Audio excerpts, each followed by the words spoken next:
प्रभु की स्तुति। आप इस चैनल को रोजाना सुनकर 1 साल में बाइबल पढ़ सकते हैं। Please subscribe and support. आज के बाइबल अध्याय। अय्यूब की पुस्तक अध्याय 21। अय्यूब की पुस्तक अध्याय 21। तब अय्यूब ने कहा, चित्त लगाकर मेरी बात सुनो और तुम्हारी शांति यही ठहरे। मेरी कुछ तो सहो कि मैं भी बातें करूं, और जब मैं बातें कर चुकूं तब पीछे ठट्टा करना। क्या मैं किसी मनुष्य की दोहाई देता हूं? फिर मैं अधीर क्यों न हो? मेरी ओर चित्त लगाकर चकित हो और अपनी अपनी उंगली दांत तले दबाओ। जब मैं स्मरण करता तब मैं घबरा जाता हूं और मेरी देह में कपकपी लगती है। क्या कारण है कि दुष्ट लोग जीवित रहते हैं, वरन बूढ़े भी हो जाते और उनका धन बढ़ता जाता है। उनकी संतान उनके संग और उनके बाल बच्चे उनकी आंखों के सामने बने रहते हैं। उनके घर में भय रहित कुशल रहता है और ईश्वर की छड़ी उन पर नहीं पड़ती। उनका सांड गाभिन करता और चूकता नहीं।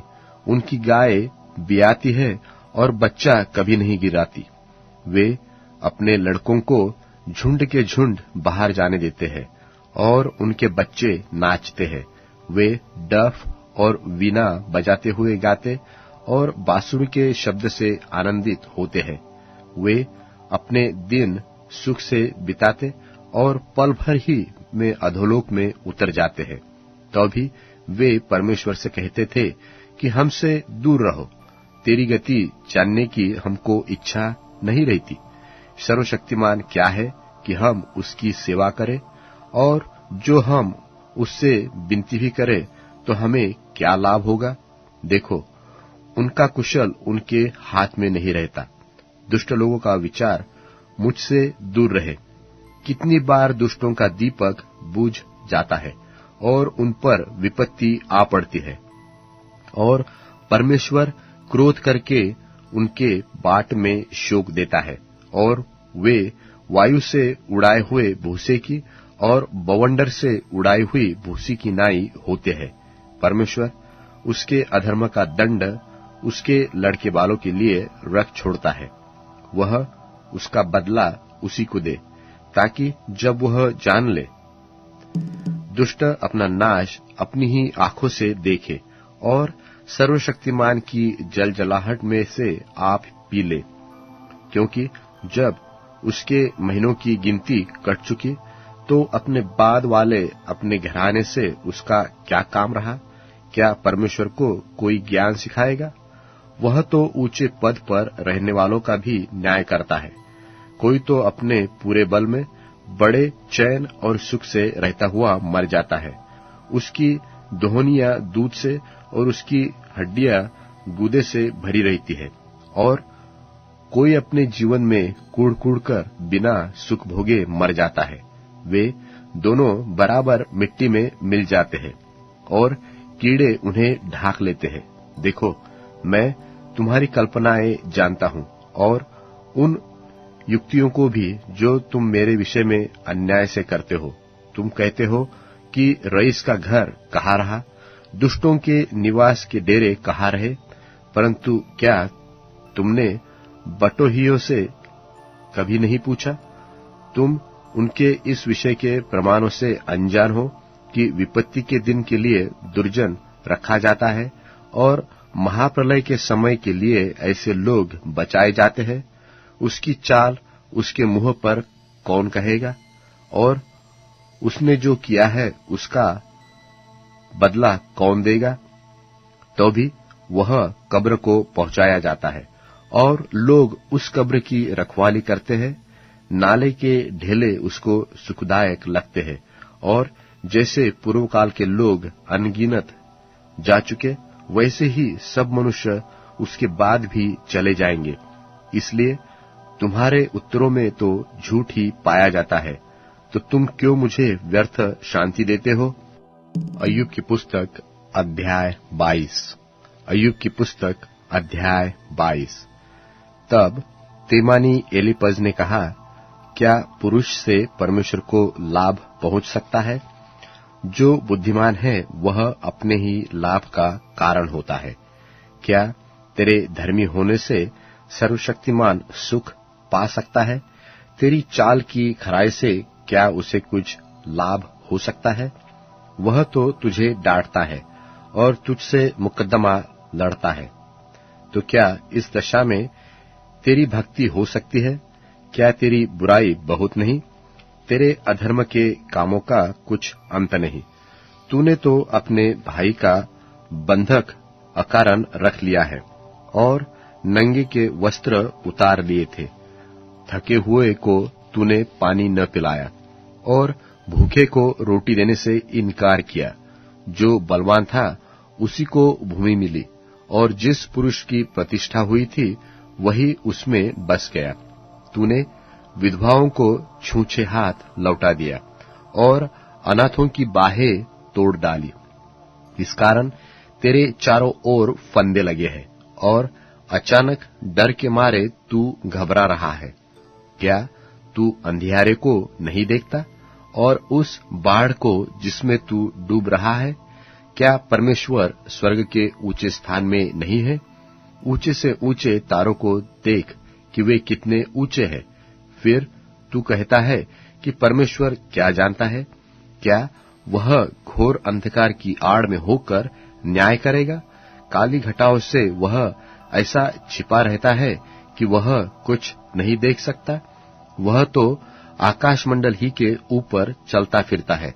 क्या तू उस पुराने रास्ते को पकड़े रहेगा जिस पर वे अनर्थ करने वाले चलते हैं, जो अपने समय से पहले उठा लिए गए और उनके घर की नेव नदी वहां ले गई?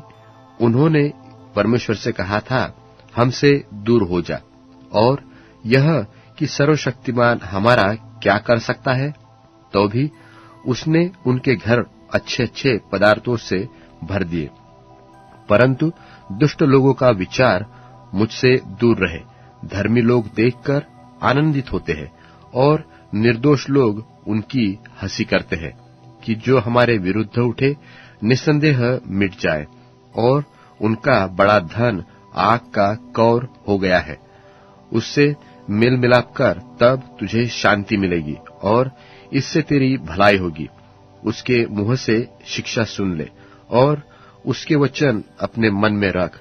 यदि तू सर्वशक्तिमान की ओर फिर के समीप जाए और अपने डेरे से कुटिल काम दूर करे तो तू बन जाएगा। तू अपनी अनमोल वस्तुओं को धूलि पर, वरन ओपीर का कुंदन भी नालों के पत्थरों में डाल दे। तब सर्वशक्तिमान आप तेरी अनमोल वस्तु और तेरे लिए चमकीली चांदी होगा। तब तू सर्वशक्तिमान के सुख पाएगा और परमेश्वर की ओर अपना मुंह बेखटके उठा सकेगा, और तू उससे प्रार्थना करेगा और वह तेरी सुनेगा, और तू अपनी मन्नतों को पूरी करेगा, और जो बात तू ठाने वह तुझ में बन पड़ेगी, और तेरे मार्गों पर प्रकाश रहेगा। चाहे दुर्भाग्य हो तो भी तू कहेगा कि सुभाग्य होगा, क्योंकि वह नम्र मनुष्य को बचाता है, वरन जो निर्दोष न हो उसको भी वह बचाता है, अर्थात वह तेरे शुद्ध कामों के कारण छुड़ाया जाएगा। प्रेरितों के कामों का वर्णन 14वां अध्याय। इकुनियुम में ऐसा हुआ कि वे यहूदियों की आराधनालय में साथ साथ गए और ऐसी बातें की कि यहूदियों और यूनानियों दोनों में से बहुतों ने विश्वास किया, परंतु न मानने वाले यहूदियों ने अन्य जातियों के मन भाइयों के विरोध में उस्काए और बिगाड़ कर दिया। और वे बहुत दिन तक वहां रहे और प्रभु के भरोसे पर हियाव से बातें करते थे, और वह उनके हाथों से चिन्ह और अद्भुत काम करवाकर अपने अनुग्रह के वचन पर गवाही देता था। परंतु नगर के लोगों में फूट पड़ गई थी। इससे कितने तो यहूदियों की ओर और कितने प्रेरितों की ओर हो गए। परंतु जब अन्य जाति और यहूदी उनका अपमान और उन्हें पत्थरवाह करने के लिए अपने सरदारों समेत उन पर दौड़े, तो वे इस बात को जान गए और लुकाउनिया के लुस्त्रा और दिरबे नगरों में और आसपास के देश में भाग गए और वहां सुसमाचार सुनाने लगे। लुस्त्रा में एक मनुष्य बैठा था जो पांवों का निर्बल था। वह जन्म ही से लंगड़ा था और कभी न चला था। वह पौलुस को बातें करते सुन रहा था और इसने उसकी ओर टकटकी लगाकर देखा कि इसको चंगा हो जाने का विश्वास है, और ऊंचे शब्द से कहा, अपने पांवों के बल सीधा खड़ा हो। तब वह उछलकर चलने फिरने लगा। लोगों ने पौलुस का यह काम देखकर लुकाउनिया की भाषा में ऊंचे शब्द से कहा, देवता मनुष्यों के रूप में होकर हमारे पास उतर आए हैं। और उन्होंने बरनबास को ज्यूस और पौलुस को हिरमेस कहा, क्योंकि यह बातें करने में मुख्य था। और ज्यूस के उस मंदिर का पुजारी जो उनके नगर के सामने था, बैल और फूलों के हार फाटकों पर लाकर लोगों के साथ बलिदान करना चाहता था। परंतु बरनबास और पौलुस प्रेरितों ने जब सुना तो अपने कपड़े फाड़े और भीड़ में लपक गए और पुकार कर कहने लगे, हे लोगों, तुम क्या करते हो? हम भी तो तुम्हारे समान दुख सुख भोगी मनुष्य हैं और तुम्हें सुसमाचार सुनाते हैं कि तुम इन व्यर्थ वस्तुओं से अलग होकर जीवते परमेश्वर की ओर फिरो, जिसने स्वर्ग और पृथ्वी और समुद्र और जो कुछ उनमें है बनाया। उसने बीते समयों में सब जातियों को अपने अपने मार्गों में चलने दिया, तो भी उसने अपने आप को बेगवाह न छोड़ा, किंतु वह भलाई करता रहा और आकाश से वर्षा और फलवंत ऋतु देकर तुम्हारे मन को भोजन और आनंद से भरता रहा। यह कहकर भी उन्होंने लोगों को कठिनता से रोका कि उनके लिए बलिदान न करें। परंतु कितने यहूदियों ने अंताकिया और इकुनियुम से आकर लोगों को अपनी ओर कर लिया और पौलुस को पत्थरवाह किया और मरा समझकर उसे नगर के बाहर घसीट ले गए। पर जब चेले उसकी चारों ओर आ खड़े हुए तो वह उठकर नगर में गया और दूसरे दिन बरनबास के साथ दिरबे को चला गया। और वे उस नगर के लोगों को सुसमाचार सुनाकर और बहुत से चेले बनाकर लुस्त्रा और इकुनियुम और अंताकिया को लौट आए और चेलों के मन को स्थिर करते रहे और यह उपदेश देते थे कि विश्वास में बने रहो, और यह कहते थे कि हमें बड़े क्लेश उठाकर परमेश्वर के राज्य में प्रवेश करना होगा। और उन्होंने हर एक कलीसिया में उनके लिए प्राचीन ठहराए और उपवास सहित प्रार्थना करके उन्हें प्रभु के हाथ सौंपा, जिस पर उन्होंने विश्वास किया था। और पिसिदिया से होते हुए वे पंफूलिया में पहुंचे और पिरगा में वचन सुनाकर अत्तलिया में आए और वहां से जहाज पर अंताकिया में आए, जहां से वे उस काम के लिए जो उन्होंने पूरा किया था परमेश्वर के अनुग्रह पर सौंपे गए थे। वहां पहुंचकर उन्होंने कलीसिया इकट्ठी की और बताया कि परमेश्वर ने हमारे साथ होकर कैसे बड़े बड़े काम किए और अन्य जातियों के लिए विश्वास का द्वार खोल दिया, और वे चेलों के साथ बहुत दिन तक रहे। भजन संहिता अध्याय 39। भजन संहिता अध्याय 39। मैंने कहा, मैं अपनी चाल चलन में चौकसी करूंगा, ताकि मेरी जीभ से पाप न हो। जब तक दुष्ट मेरे सामने है, तब तक मैं लगाम लगाए अपना मुंह बंद किए रहूंगा। मैं मौन धारण कर गूंगा बन गया और भलाई की ओर से भी चुप्पी साधे रहा, और मेरी पीड़ा बढ़ गई। मेरा हृदय अंदर ही अंदर जल रहा था। सोचते सोचते आग भड़क उठी। तब मैं अपनी जीभ से बोल उठा, हे यहोवा, ऐसा कर कि मेरा अंत मुझे मालूम हो जाए, और यह भी कि मेरी आयु के दिन कितने हैं, जिससे मैं जान लूं कि मैं कैसा अनित्य हूं। देख, तूने मेरे आयु 42 भर की रखी है, और मेरी अवस्था तेरी दृष्टि में कुछ है ही नहीं। सचमुच सब मनुष्य कैसे ही स्थिर क्यों न हो, तो भी व्यर्थ ठहरे हैं। सचमुच मनुष्य छाया सा चलता फिरता है, सचमुच वह व्यर्थ घबराते हैं। वह धन का संचय तो करता है, परंतु नहीं जानता कि उसे कौन लेगा। और अब हे प्रभु, मैं किस बात की बाट जो हूं? मेरी आशा तो तेरी ओर लगी है। मुझे मेरे सब अपराधों के बंधन से छुड़ा ले। मूढ़ मेरी निंदा न करने पाए। मैं गूंगा बन गया और मुंह न खोला, क्योंकि यह काम तू ही ने किया है। तूने जो विपत्ति मुझ पर डाली है, उसे मुझसे दूर कर दे, क्योंकि मैं तो तेरे हाथ की मार से भस्म हुआ जाता हूं। जब तू मनुष्य को अधर्म के कारण दपट दपट कर ताड़ना देता है, तब तू उसकी सुंदरता को फतिंगे की नाई नाश करता है। सचमुच सब मनुष्य वृथाभिमानी करते हैं। हे यहोवा, मेरी प्रार्थना सुन, मेरी दोहाई पर कान लगा।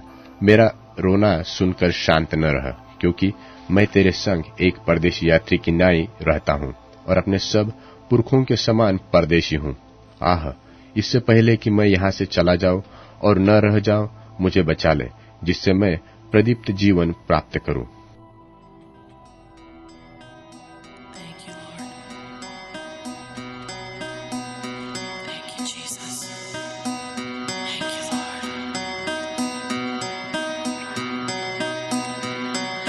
Great and mighty are your works, Lord God. Just and true are your ways.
is won.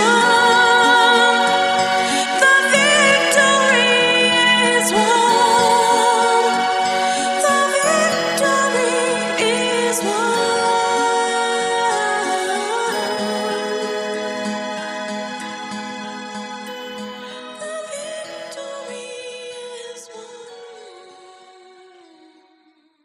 अब Amazon music, tune in, Spotify और YouTube म्यूजिक में उपलब्ध है। Please follow it.